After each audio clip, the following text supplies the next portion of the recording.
Bonjour tout le monde, bienvenue à mon podcast La foi appliquée. Mon nom c'est David Potier, je suis pasteur de La Chapelle à Montréal. Notre podcast, c'est parce qu'on va avoir une foi qui est pratique, pas une foi simplement théorique. Et mon invité aujourd'hui, mon ami Jean-Philippe Baudry, auteur, pasteur. Jean-Philippe est un des pasteurs de La Chapelle. Il est le pasteur implanteur de La Chapelle Québec, dont on a fait l'annonce récemment. La Chapelle Québec va s'implanter dans les prochains mois. On est encore en train de voir les détails. Et pasteur Jean-Philippe est aussi un auteur. Il est l'auteur d'un nouveau livre qui s'intitule Zone grise euh, sur la volonté de Dieu. Comment découvrir la volonté de Dieu quand tout n'est pas blanc ou noir? C'est un sujet qui, je suis certain, intéresse beaucoup de nos auditeurs. Alors, attache ta tuque avec de la broche. Tu vas vraiment être rencontré aujourd'hui dans tes questions, je suis certain. Jean-Philippe, bienvenue. Salut David, merci de me recevoir. C'est vraiment cool d'être là. Je suis content que tu sois là. Je suis content que tu aies accepté qu'on puisse parler de ton livre parce que, en fait, il est excellent. Il est bon. Fait que félicitations. Moi, je lis beaucoup. Je lis beaucoup de livres. J'ai lu aussi plusieurs livres sur la volonté de Dieu. Et c'est vraiment un des livres les plus clairs sur le sujet que j'ai lu. Alors, je te félicite.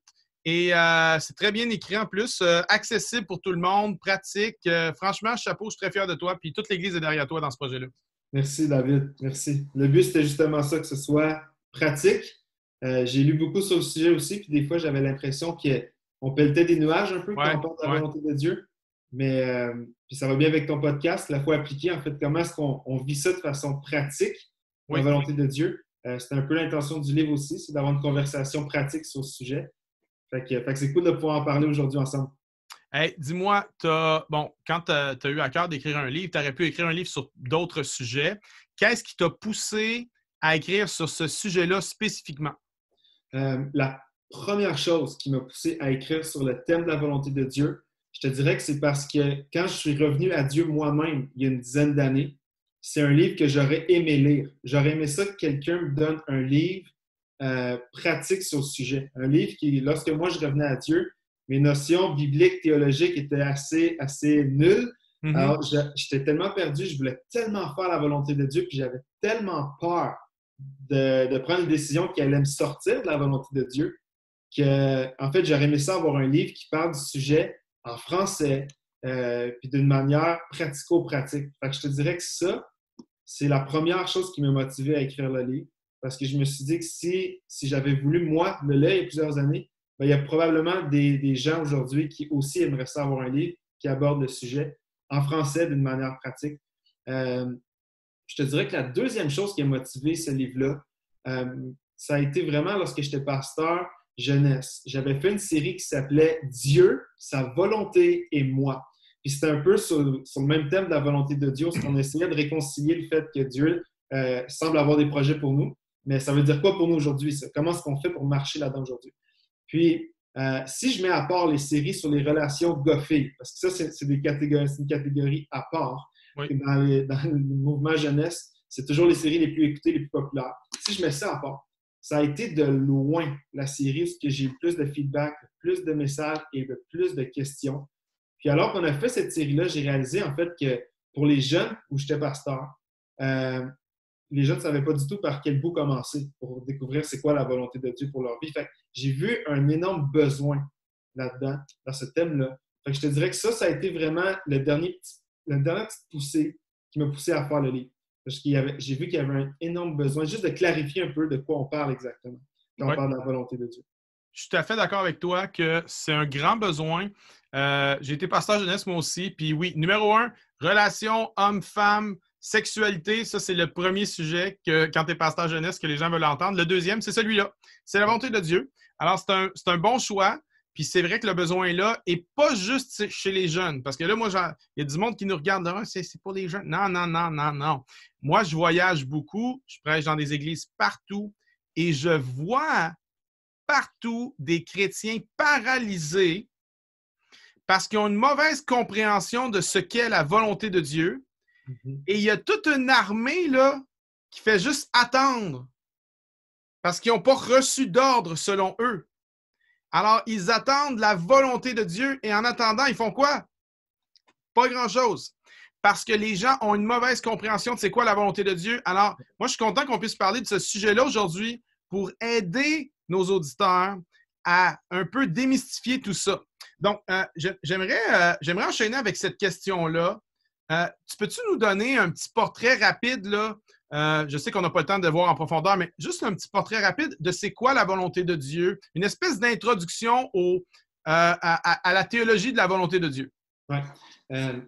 Quand tu étudies la Bible et tu étudies la théologie de ce thème-là, Paul va dire quelque chose de vraiment frappant, limite drôle dans Éphésiens 5.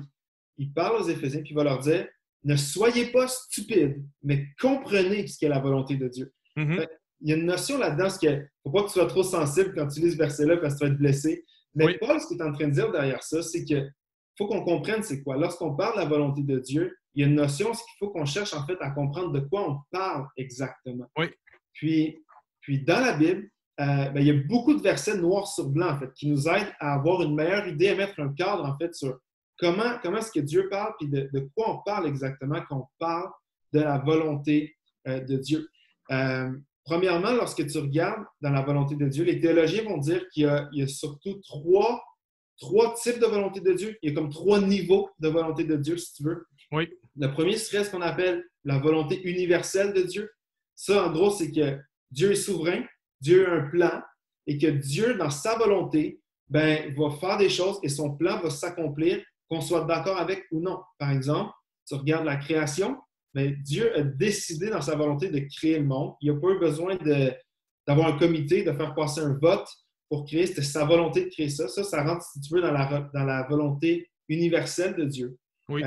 Il y a quelque chose qui appelle ça la volonté souveraine de Dieu ou la souveraineté de Dieu, volonté universelle de Dieu. Il y en a qui appellent ça la providence de Dieu. Il y a différents termes qui sont utilisés. Exactement.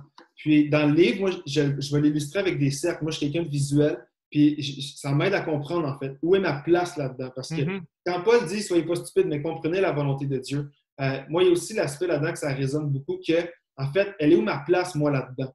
Puis quand on parle, nous, de la volonté de Dieu, on parle toujours de la volonté de Dieu qui est spécifique pour nos vies. Mais c'est beaucoup plus grand que ça, la volonté de Dieu. Mais oui. Il faut qu'on comprenne, comme Paul dit, il faut comprendre, en fait, de quoi on parle. Fait que moi, dans le livre, j'illustre un grand cercle qui est un peu la volonté universelle, la volonté souveraine de Dieu.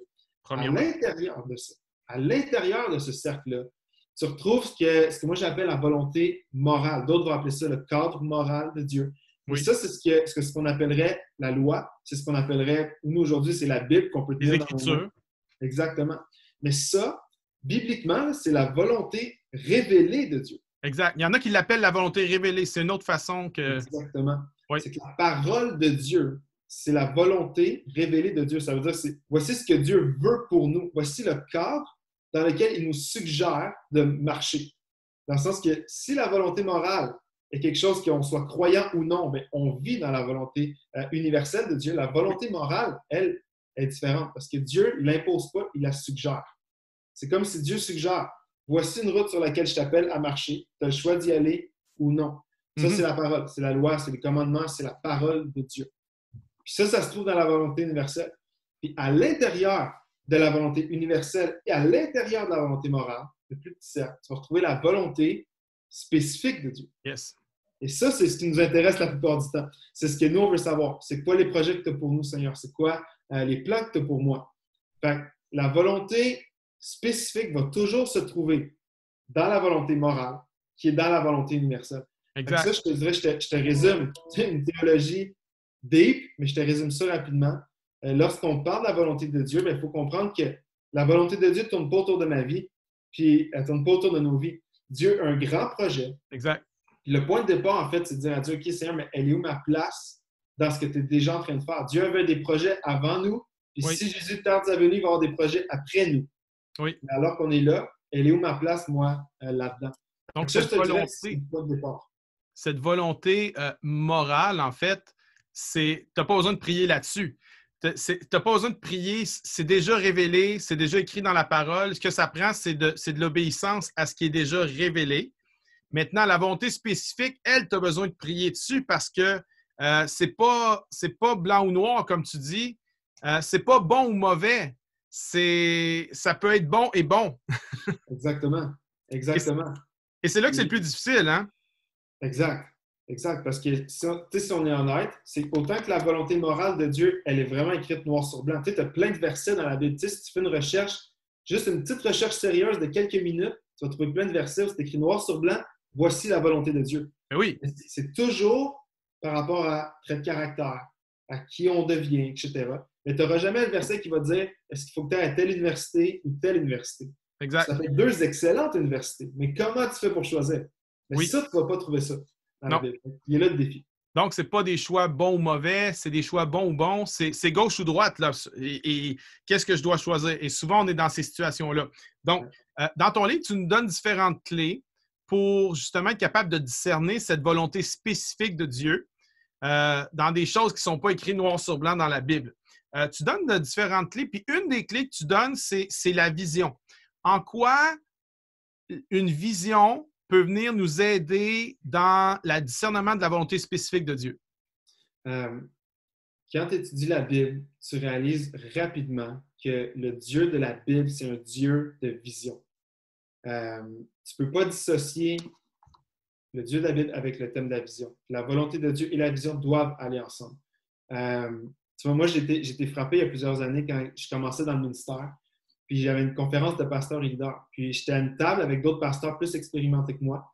Puis la discussion était sur la vision. La discussion était sur chacun d'eux, parler un peu de la vision qu'ils avaient de leur ministère, des futures années, tout ça. Puis alors que moi, j'étais tout nouveau, j'avais presque aucune expérience dans le ministère, j'entendais tous les pasteurs expérimentés parler de vision.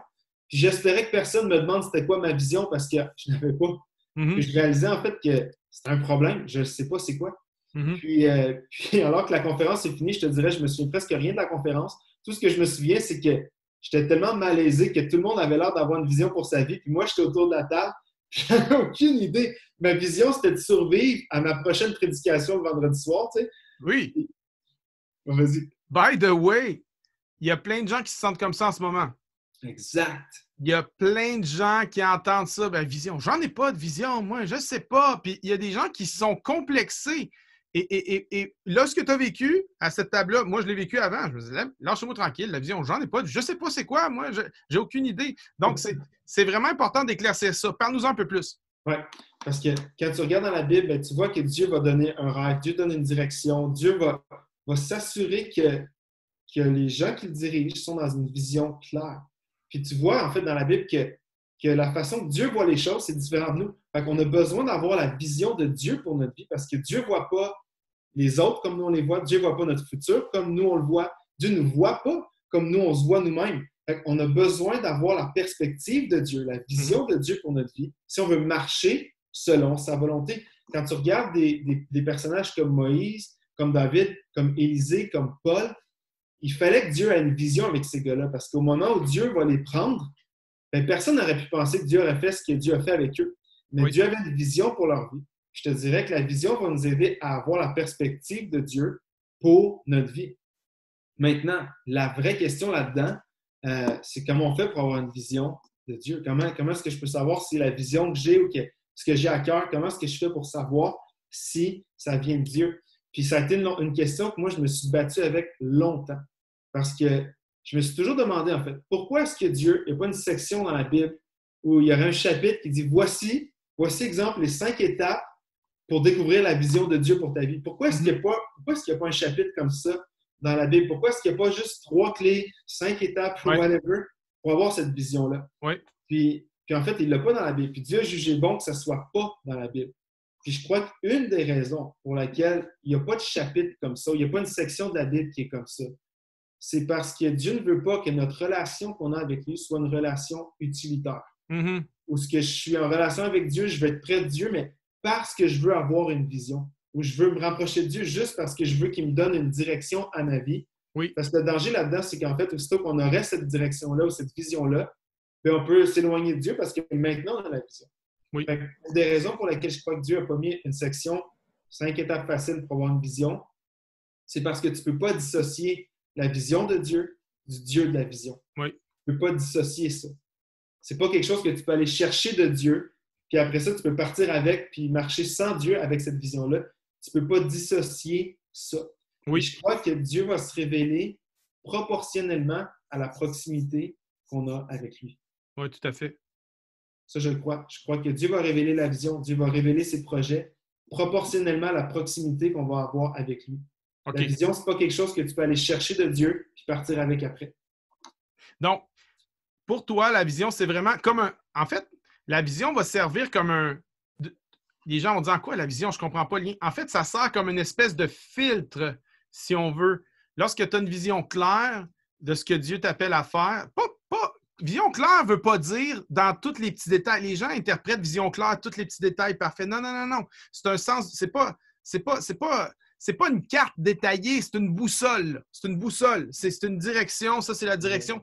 Et ça va te permettre de répondre à beaucoup de questions sur la volonté spécifique. Est-ce que je dois rester là ou je dois rester là? Est-ce que je dois dire oui à cette opportunité-là? Ou il y en a qui disent oui à tout.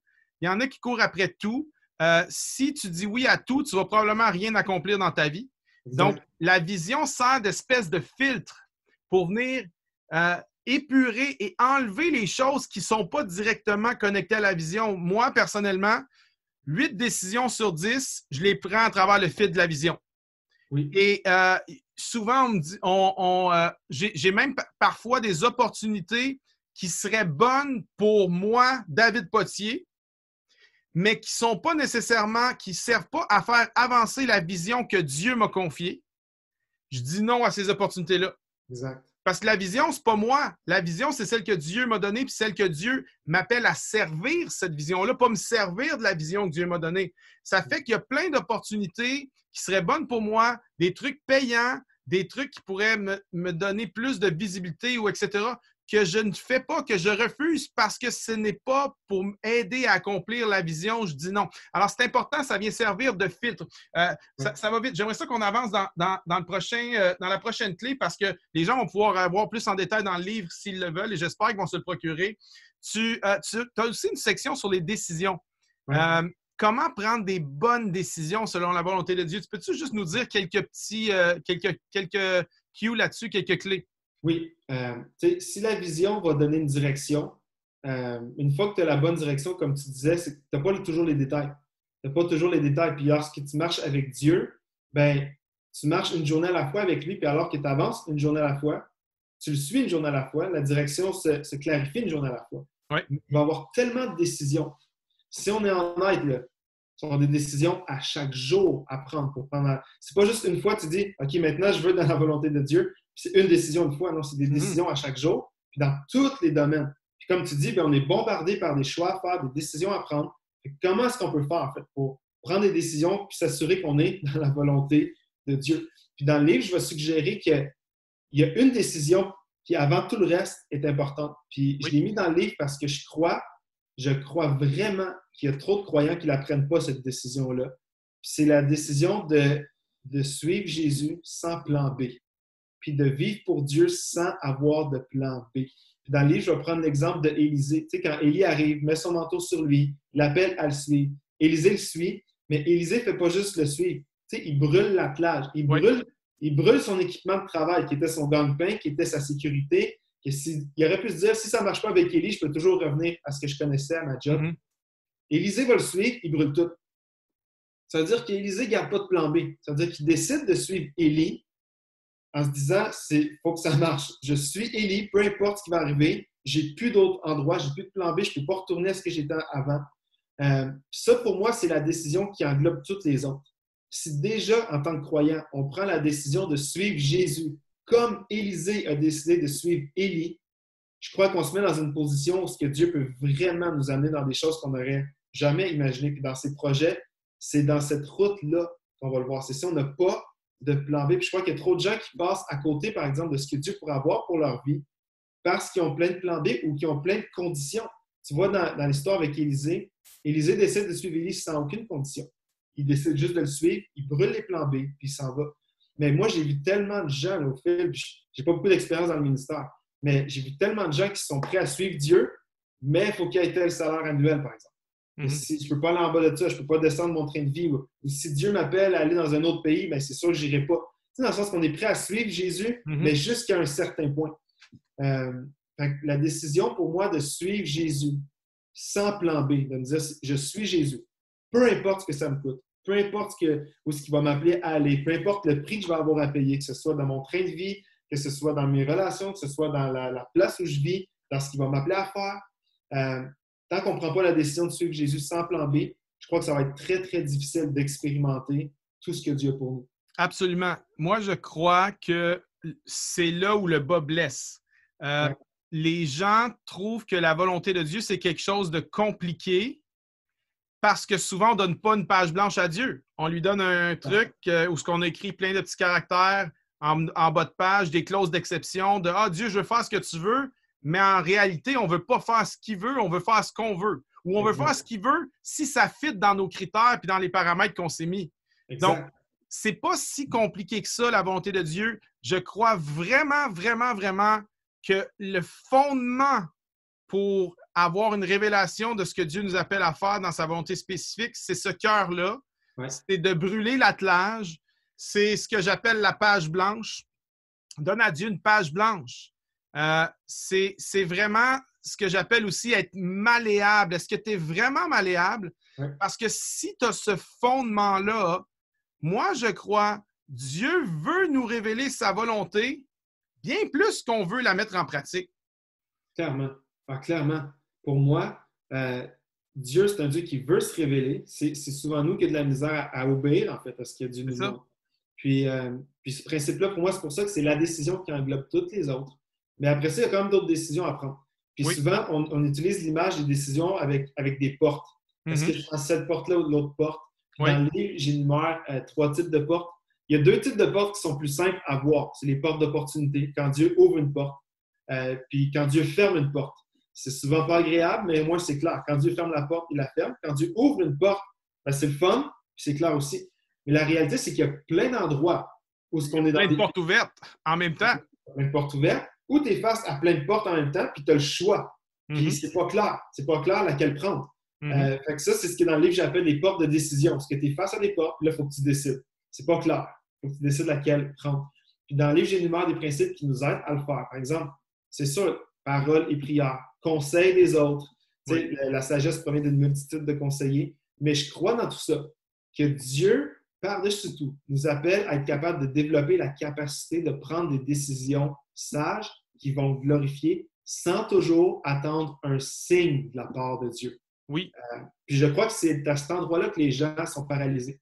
Quand ils sont face à plein de portes et ils ne savent pas quelle prendre, bien, la plupart des gens vont prendre une décision qui est l'indécision. C'est qu'ils n'en prendront pas de décision. Oui. C'est là qu'il y a des chrétiens qui stagnent. C'est là qu'il y a des chrétiens qui deviennent immobiles pour Dieu, qui sont frustrés, puis qui sont juste déçus de dire « Seigneur, pourquoi tu ne me le montres pas? » Puis je crois que Dieu nous appelle, en fait, à développer la sagesse et le discernement de prendre des décisions qui l'honorent. Puis il y a eu une révélation pour moi dans ma propre vie dans le livre des Actes. Okay? Puis je termine la section avec ça. Dans le livre des Actes, tu vois l'apôtre Paul qui prend 84 décisions. Okay? Dépendamment de la version de la Bible que tu vas utiliser, là, mais tu vois à peu près 84 fois où Paul prend une décision dans le livre des Actes. Puis sur ces 84 décisions-là, il y en a 14 où ça semble vraiment clair que c'est Dieu ou l'Esprit de Dieu qui l'a vraiment dirigé. Tu vois, par exemple, Acte 16, exemple, Paul veut aller à un endroit, mais c'est l'Esprit de Dieu l'empêcha de. Fait que ça, c'est clair. Ça, je veux dire, ça, c'est clair. Ça, pour moi, ça fait partie des 14 endroits où c'est clairement Dieu le dirigeait à quoi. Mais ça nous laisse 70 décisions là, dans le livre des Actes où tu n'as pas écrit noir sur blanc que l'Esprit de Dieu ou que Dieu lui a clairement révélé quelle porte prendre. Oui. Mais je crois que Paul prenait ses décisions aussi en lien avec la vision et la mission qu'il avait. Donc, pour moi, cette petite portion de la Bible-là, dans 84 décisions de Paul, ça me révèle un principe qui est beaucoup plus deep, parce que parfois, Dieu va dire clairement quelle porte prendre, mais dans une majorité de cas, bien, Dieu va s'attendre à ce que tu développes la capacité de prendre des décisions sages, avec discernement, qui vont être alignées avec la vision et la mission qu'il t'a donnée. Fait que ça, pour moi, c'est libérateur. Ça veut dire que je n'ai plus besoin d'attendre constamment que Dieu me confirme par un signe quelconque chaque décision que je dois prendre. En fait, c'est un manque de foi, ça. On ne s'en aperçoit pas, mais c'est souvent un manque de foi d'attendre tout et d'être dans cette attente, un peu une espèce de de robot là, guidé par l'esprit qui ne prend même pas la décision de qu'est-ce qu'il va manger sans consulter l'esprit de Dieu. Moi, je suis un papa, je veux éduquer mes enfants à devenir, à être capable de prendre des bonnes décisions. Je ne veux pas décider à leur place. Et plus qu'ils vieillissent, plus je veux leur laisser de la latitude pour prendre des décisions parce que je veux qu'ils apprennent à prendre des bonnes décisions. Dieu, c'est un bon père. Il est dans l'amour. L'amour, ce n'est pas le contrôle. Dieu ne veut pas juste nous considérer comme des... Il ne veut pas, en fait, nous considérer comme des marionnettes où il prend toutes les décisions à notre place. Non, il veut qu'on soit transformé par le renouvellement de l'intelligence pour qu'on soit capable de discerner quelle est la volonté de Dieu, ce qui est bon, agréable et parfait. Il veut qu'on puisse, en fait, ressembler de plus en plus à Jésus pour être capable de prendre des décisions comme Jésus les aurait prises. Donc, on n'a pas à s'inquiéter de « Ah, mon Dieu, je vais-tu prendre la mauvaise porte? » Hey, Paul a été empêché par l'Esprit de prendre cette porte-là. Exact. Alors, si tu pries, si tu donnes une page blanche, si vraiment tu donnes à Dieu, là, tu es vraiment, vraiment sincère et tu donnes une page blanche à Dieu, Dieu va et que tu es soumis à la volonté morale de Dieu, oui, et que tu réalises que ce n'est pas à propos de toi, la volonté spécifique, c'est à propos de la grande volonté souveraine de Dieu. Si tu as ça, hey, sois confiant. Exact. Sois confiant que Dieu te dirige. Exact. Puis moi, je te rajouterais même une pensée dans le livre, c'est qu'on a tellement peur de se tromper. Puis moi, dans ma vie, là, disons, dans les 10 dernières années, dans ma marche avec Jésus, je n'ai pas un score parfait. Je n'ai pas pris juste des bonnes décisions, puis je n'ai pas juste pris les bonnes portes tout le temps. Mm-hmm. Mais même, si tu t'efforces à le faire, il n'y a aucune mauvaise décision pour laquelle Dieu n'a pas prévu une porte de sortie. C'est pas un labyrinthe, là. Tu n'es pas arrivé, puis oh, la trappe s'ouvre. C'est fini. C'est jamais fini. T'sais, avec Dieu, c'est pas fini, dans le sens que même si tu prends une mauvaise décision, puis ça va arriver, puis ça se peut que ça arrive souvent, mais si tu es sincère devant Dieu, puis comme tu dis, tu veux l'honorer, tu marches dans la volonté morale, puis tu essaies du mieux que tu peux de prendre des bonnes décisions, puis ça arrive que tu te trompes, mais ta vie n'est pas finie. T'sais, Dieu va trouver un moyen de te ramener au bon endroit. Puis Dieu va te ramener, il va te prendre par la main, il va te ramener sur le bon chemin. Fait que pour moi, cette section-là combat l'indécision. Oui. Puisqu'il faut qu'on prenne des décisions et qu'on fasse confiance à Dieu. Oui. Et qu'on ait aussi que si on se soumet à la volonté morale de Dieu, qu'on réalise que Dieu, c'est un Dieu de grâce, là. Exact. Dieu n'est pas... C'est pas « Hey, c'est fini, j'ai fait une erreur ». Non. Dieu savait que tu allais faire une erreur. Marche dans l'obéissance, marche dans la soumission, puis tu vas l'être dans la volonté de Dieu. Il y a un vieux pasteur que je connais qui disait tout le temps « La volonté de Dieu, hein? C'est quoi ça? Casse-toi pas la tête avec ça, là. Aime Dieu, puis vas-y, avance. » Puis, en fait, je pense qu'il n'avait pas inventé ça. Ça venait de Saint-Augustin. Saint-Augustin a dit « Aime Dieu, fais ce qui te plaît. » Il y a du vrai là-dedans. Je comprends que ça prend des nuances, mais il y a beaucoup de vrai là-dedans. Ouais. Il faut que les chrétiens sortent de l'immobilisme et de la peur. OK, hey, ça va trop vite. J'aimerais qu'on puisse... Une dernière question rapidement, puis après ça, je veux que tu nous dises comment te procurer ton livre. Tu parles dans ton livre des saisons, qu'en fait, la volonté de Dieu, il y a des saisons dans nos vies et que ça ne ressemble pas toujours à la même chose d'une saison à l'autre. Parle-nous rapidement de ça. Oui, mais rapidement. Quand tu étudies la Bible, tu vois que le Dieu de la Bible, c'est un Dieu d'étapes, c'est un Dieu de saison. Quand tu regardes, par exemple, la création, Dieu n'a pas tout créé d'un coup. Oui. Il l'a créé par étapes. Quand tu regardes comment Dieu s'est révélé même dans l'histoire de l'humanité, mais il ne s'est pas révélé tout d'un coup. Tu as eu la création, tu as eu la loi, tu as eu les prophètes, tu as eu Jésus. Après, tu as eu le Saint-Esprit. Tu sais, Dieu fait des choses progressivement par étapes. Il y a différentes saisons. Puis quand Dieu fait des choses dans nos vies, ben, c'est aussi à travers différentes saisons. C'est pas juste une longue ligne droite. La vie, c'est pas juste toujours la même chose, juste du début jusqu'à la fin. Il y a des saisons qu'on traverse. Puis rapidement, ce que je pourrais dire avec ça, c'est que quand j'aime prendre l'image dans mon livre de Joseph, quand Joseph reçoit la vision au début de l'histoire, en Genèse 37, ben, les saisons qu'il a traversées jusqu'à la fin, là, il n'y en a pas une pareille. Mm-hmm. Ça a été des saisons de trahison, déception, oubli, rejet. Mais quand tu regardes le Joseph du début puis le Joseph de la fin, c'est deux gars complètement différents. Parce qu'avec Dieu, il n'y a aucune saison qui est gaspillée, puis il n'y a aucune saison qui est inutile. Même les saisons qu'on éviterait, les saisons qu'on ne voudrait jamais traverser, peuvent être quand même au cœur de la volonté de Dieu parce que Dieu se sert de ces saisons-là aussi. Puis quand tu regardes un gars comme Joseph dans la Bible, tu sais, au début, il se vante à ses frères. Tu sais, moi, si Joseph avait été mon frère, j'aurais probablement voulu le vendre moi aussi. Mais vous allez vous prosterner devant moi. Tu sais, il se vantait au bout de ça, puis tu arrives à la fin, Puis des années plus tard, après des saisons très dures, mais tu vois que Dieu a utilisé ces saisons-là pour le préparer parce que quand Joseph vient faire face à ses frères à la fin, il va dire que Dieu a tourné toutes ces situations-là. Mais pourquoi? Pour sauver la vie à un peuple nombreux. Fait que là, tu vois quelque chose d'intéressant. C'est que la vision et la volonté de Dieu pour la vie de Joseph, c'est plus à propos de lui. C'est à propos du peuple nombreux que Dieu veut sauver. Du big picture, yeah. Exactement. Mais tu vois qu'à travers toutes les saisons que Joseph a traversées, qu'il n'aurait probablement jamais voulu traverser, mais Dieu s'est servi de tout ça pour l'amener à un niveau de maturité puis de préparation qui, à la fin, mais là, tu comprends mieux ce que Dieu faisait. Puis même si c'était dur, ça le préparait pour ce que Dieu voulait faire. Lorsque Paul dit dans Romains 8 que toute chose concourt au bien de ceux qui aiment Dieu, moi, je suis sûr qu'il y avait ce passage-là de la vie de Joseph en tête. Là. Il est en train de faire un commentaire de ce passage-là. Puis une chose qui est importante de dire aux gens, c'est compare pas tes saisons avec les saisons de quelqu'un d'autre. C'est vrai. Parce que si tu regardes juste au niveau des personnages bibliques, là, on a l'impression qu'ils ont des trucs différents. Joseph a eu une saison, là, 0 à 17 ans, là, c'était tout le temps l'été. C'est le chouchou à papa, tout ça. Ouais. Après ça, pendant des années, il va être en prison. Ça va être l'hiver pendant des années. Puis après ça, il y a eu plusieurs années, on dirait, d'été. Ça, c'est quand on regarde de loin. Parce que si on regardait de plus proche, ça serait probablement un petit peu différent que ça. Ouais. Mais quand on regarde à la vie de l'apôtre Paul de loin,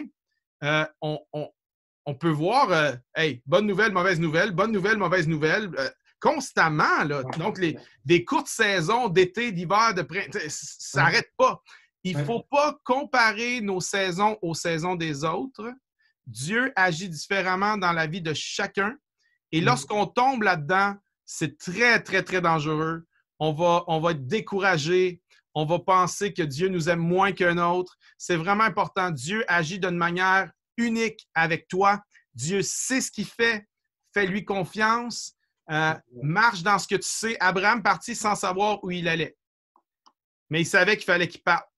Il savait qu'il fallait qu'il parte de Ur en Chaldée. Il est parti sans savoir. Il n'y avait pas tout le plan au complet, mais il y avait les grandes lignes, il y avait la grande vision, puis il marchait dedans. Puis au fur et à mesure, il s'ajustait là-dedans. Puis quand Abraham déviait, Dieu le ramenait dans sa bonté, dans sa grâce, dans sa fidélité. Ce n'est pas si compliqué que ça, les amis. C'est ça qu'on veut vous dire aujourd'hui. Ce n'est pas si compliqué que ça. Marchez dans l'obéissance, donnez une page blanche à Dieu et faites confiance que Dieu va vous diriger. J'aimerais qu'on termine en parlant de où est-ce qu'on peut se procurer ton livre, JP. Oui, mon livre est disponible sur le site Zone Grise, tout au pluriel, zonegrise.com. Sinon, il est disponible sur Amazon. Partout, en franco. OK. Ouais. À vous procurer, tout le monde. Ce livre-là est excellent. Je vous le conseille. Vous pouvez même l'offrir à quelqu'un en cadeau. Il y a plein de gens qui ont besoin d'entendre ça. Les chrétiens de la francophonie, faut qu'on ait une meilleure compréhension de ce qu'est la volonté de Dieu. JP, c'était vraiment intéressant cette conversation. Merci pour ton temps aujourd'hui. Merci d'avoir été sur ce podcast. On prie pour la Chapelle Québec. Les détails seront à venir. On a hâte. On croit que ça va être fou. On croit qu'il y a plein de gens qui vont venir au Seigneur à travers cette église-là.